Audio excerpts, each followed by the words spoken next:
জাতীয় সঙ্গীত পরিবর্তন করার দাবি এবারই শুধু উঠছে তা নয়, এর আগেও বারবার উঠেছে, আপনারা জানেন। কেন উঠেছে সেটা নিয়ে তর্ক আছে, বিতর্ক আছে। এটা উঠা উচিত কিনা বা এই সঙ্গীত থাকা উচিত কিনা, বা জাতীয় কোনো গীত, জাতীয় কোনো স্লোগান থাকা উচিত নাকি সেটা পরিবর্তন করা দরকার, সেটা নিয়ে আলোচনা হতে পারে। আমি সে আলোচনায় যাব, তার আগে একটু প্রাসঙ্গিক অন্য একটা বিষয় বলি। সেটা হলো যে দেশপ্রেমের নামে, দেশত্ববোধকতার নামে, দেশত্ববোধক কাজের নামে আপনি কোনো গীত, মিউজিক সংযুক্ত করে, বাদ্যযন্ত্র সংযোগে আপনি যদি কাউকে শুনতে বাধ্য করান, তাহলে সেটা তার স্বাধীনতার খর্ব করার শামিল, বিশেষ করে মুসলমানদের ক্ষেত্রে। কারণ ইসলাম যেহেতু বাদ্যযন্ত্র যোগে কোনো গান বাদ্যকে অ্যালাউ করে না, কোনো গানকে অ্যালাউ করে না, বিধায় আপনি দেশত্ববোধক গানের নামে, দেশপ্রেমের নামে আপনি আমাকে যদি এটা চাপিয়ে দেন, তাহলে এটা হবে আমার অধিকার লঙ্ঘন করা, আমার অধিকার খর্ব করা। সোজা কথা, দেশের সংখ্যাগরিষ্ঠ মানুষ যেটাকে হারাম মনে করে, সেই কাজ আপনি দেশের মানুষের উপরে চাপিয়ে দিতে পারেন না। হ্যাঁ, দেশের একটা স্লোগান থাকলো, একটা গীত থাকলো, সেটার কথা মনা ভিতরে যদি আপত্তিকর কোনো কিছু না থাকে, সেটা ভিন্ন বিষয়, অবশ্যই সেটা গ্রহণযোগ্য হতে পারে। এবার আসা যাক এই গানটা নিয়ে, যে আমাদের যে জাতীয় সঙ্গীত আছে, আপনারা জানেন যে রবীন্দ্রনাথের লেখা এই গানটি বাংলাদেশের জন্মেরও আরো বহু আগে তিনি লিখেছেন। এই গীতটা মূলত বাংলাদেশকে কেন্দ্র করে লেখা হয়নি। বাংলাদেশকে কেন্দ্র করে যেটা লেখা হয়নি, সেটা কেন বাংলাদেশের জাতীয় সঙ্গীত হতে যাবে? এটা একটি বিষয়। আরেকটা বিষয় হলো, যেই গীতের মধ্যে কোথাও বাংলাদেশ শব্দটাই নেই, সে গীত কিভাবে এদেশের জাতীয় সঙ্গীত হতে পারে? বিধায় আমি তো মনে করি যে এই দাবিটা অযৌক্তিক না, যে আমাদের জাতীয় সঙ্গীত পরিবর্তন করা এটা সময়ের সবচেয়ে গুরুত্বপূর্ণ দাবিগুলোর মধ্যে থেকে একটি।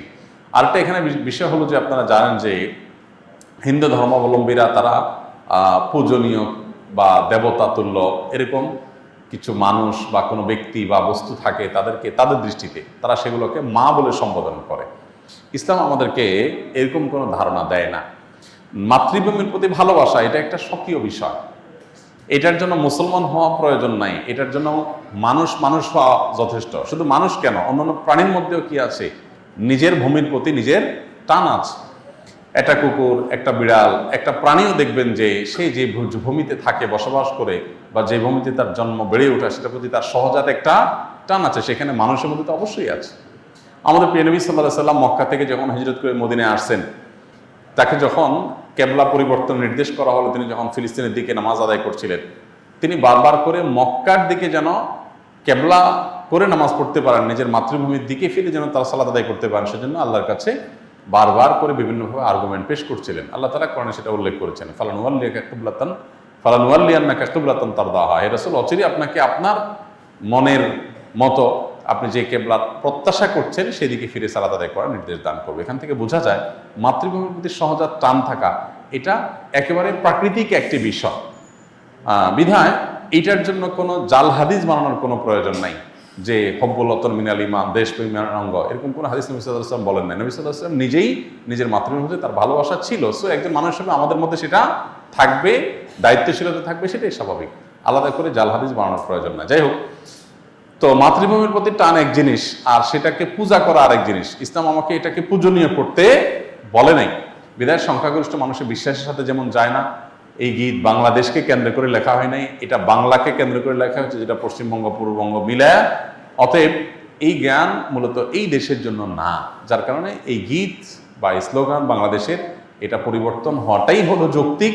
এটাকে যারা মনে করেন অপরিবর্তনীয় বা পরিবর্তনের দাবি তুললেই যারা মনে করেন যে বোধহয় সব গেল, তারা কি এটাকে কোরআন হাদিস মনে করেন নাকি, যে কোরআন হাদিস এটা পরিবর্তন করা যায় না, এটা তো পরিবর্তনযোগ্য। অতএব এটা পরিবর্তন করার দাবিটা আমি ব্যক্তিগতভাবে মনে করি যে অযৌক্তিক নয়। ডিপ্রেশন, দুশ্চিন্তা থেকে মুক্তির উপায় কি? ডিপ্রেশন এবং দুশ্চিন্তা এখন ঘরে ঘরে। যত বেশি সম্পদ, যত বেশি মানুষের দিনকাল ভালো, তত বেশি মানুষের মধ্যে দুশ্চিন্তা, ডিপ্রেশন বেশি। তো এই দুশ্চিন্তা এবং ডিপ্রেশন এটা থেকে মুক্তি লাভের জন্য আমাদের যে কাজগুলো করতে হবে, তার ভিতরে 1 নম্বর হলো 5 ওয়াক্ত নামাজ যথাযথভাবে সুন্দরভাবে আদায় করতে হবে, খুব লম্বা সময় নিয়ে, ধীরে ধীরে। দ্বিতীয়ত, আপনি বেশি বেশি করে কোরআনে কারিমের অর্থ সহকারে তিলাওয়াত করবেন।